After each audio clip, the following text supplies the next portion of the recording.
Okay, listen up. This video is for my newly grad nurses, nurse interns, and aspiring nursing interns. This video is for you so as not to land in jail or have your precious licenses. Documentation is a very critical part of nursing, of which I believe you already know this by now. So in this video, I'm going to be teaching you how to document like a pro in the clinical setting. It's going to be a quick class, but you're going to learn a lot. So what we are going to be doing today is how to write a report.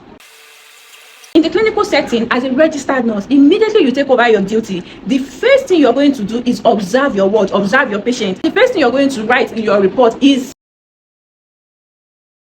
how you met your patient. That is, on assumption of duty, what was your patient doing when you took over the duty? Was the patient sitting? Was the patient standing? Was the patient eating? Was the patient talking? Or was the patient chatting with his or her relative? Or was the patient lying down? You're going to write something like this.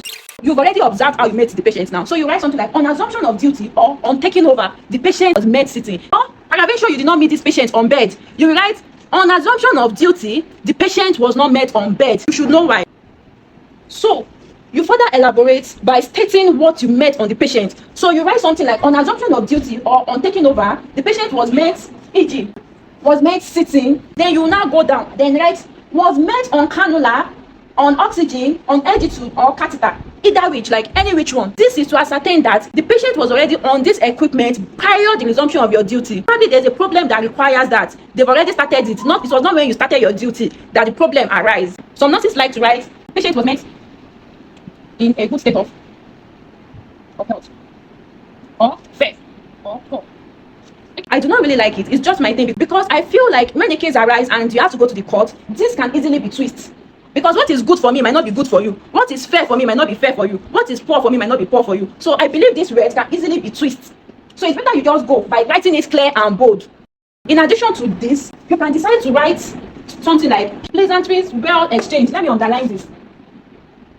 Let me explain why. Oftentimes, when you take over your patient, the patient might probably be lying on the bed and the patient might be calm. This statement, come closer, this statement is to prove that your patient has not, how should I put it?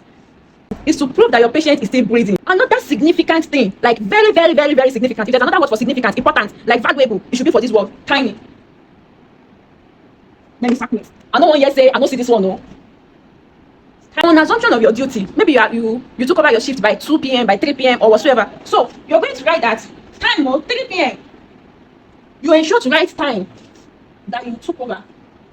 Are you with me? So as to have a well-organized and detailed report. You're not going to skip this. Timing is very, very, very important. The next thing you're going to document is your patient complaint. So on assumption of duty, they've handed over the patient to you. So you're not the caregiver of this patient. So the first thing you're going to do definitely is pleasantry exchange. You know that, okay, Mrs. Jones, good morning. The patient voice out, good morning. So you know that, okay, this patient was alive, this patient can speak, right? So the next thing you're going to do is, how are you doing today? How are you doing this morning? How is your health? Do you feel better? You ask the patient how the patient is feeling. If the patient replies not well certain, you can use the symptom that is expected of that patient diagnosis. For instance, for someone that was admitted into the ward on account of malaria, you should know that, okay, this patient might probably have headache, joint pain, fever, or generalized body pain. So you just pick the symptoms that you already know, and then ask that, Mrs. Jones, do you have headache? Do you have generalized body pain? Which part of your body is paining you? Like, are you vomiting? Like, so the patient will be able to relate with you and say, oh, that's true. It's not like you are a seer or you're a prophet. You get me, right? By now, you should be having something like, on assumption of duty, your time should be there, or on taking over, the patient was made sitting down with IV cannula in situ. Or if the patient is on oxygen, you write it that the patient was met on oxygen or IV fluid ongoing. So after writing that, you now write pleasantries well exchanged. So you now go down and write the complaint that the patient gives you. If the patient complains of headache or anything, so you write it. And if the patient does not have any complaint, you still write it down. So you should have something like, this is also another significant part again. Hope you are coming along. Hope you are understanding. Vital sign. So you all know that before you start doing anything on your patient, you should know the vital sign of your patient. We already know what vital sign is. On assumption of duty, the one you did by yourself is not the one they did in the afternoon shift. Like, that's okay, let me just copy it. You can either write your vital sign before writing this, or you can choose to write this before writing your vital sign.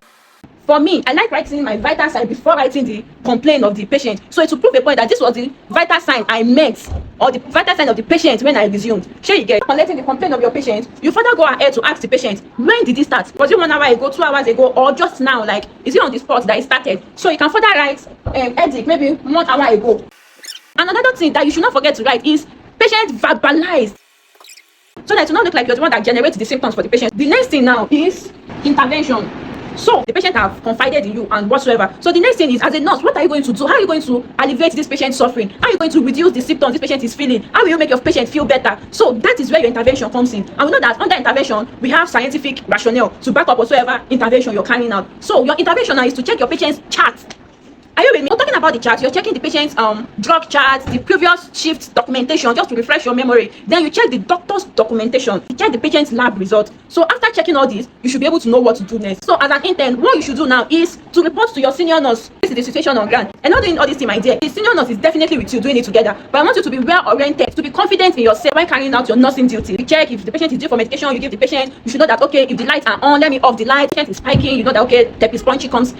Any intervention you carry out, you write it down. Whatsoever you do for this patient, even if it's common psychological support given or patient reassured, write it down. And while writing it down, don't forget to write your time. Or you check if the patient is due for a review. So you call the doctor that, oh, your patient is due to be reviewed. Once you place a call to call the doctor, you document the time that you call the doctor. This is not to paint you as a bad person, but to save yourself. So you writing the time you call the doctor is also documentation. So my dearest nurses, any other thing that you later did for this patient or whatsoever thing you observe, write it down. And as you are writing it down, put the time. After all this, you should have almost be done with your shift.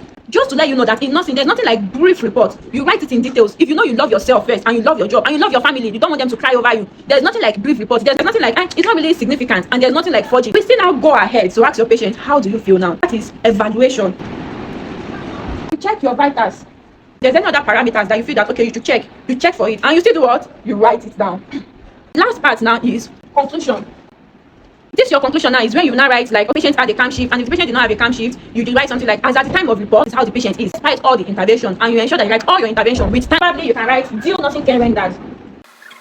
And do not again, do your vitals, redo your vitals. Like you can literally do vitals more than 3, 4, 5 times before the end of your shift. So at the end of your shift, you redo the vitals. Your shift has come to an end, and that brings us to the end of this class. Hi, I'm Bukola Dare. I'm a registered nurse and a content creator. Do well to add this video to your favorite, save it to your phone, like it, share it with your nursing friends, comment, and engage on this post so you can have access to it anytime you want.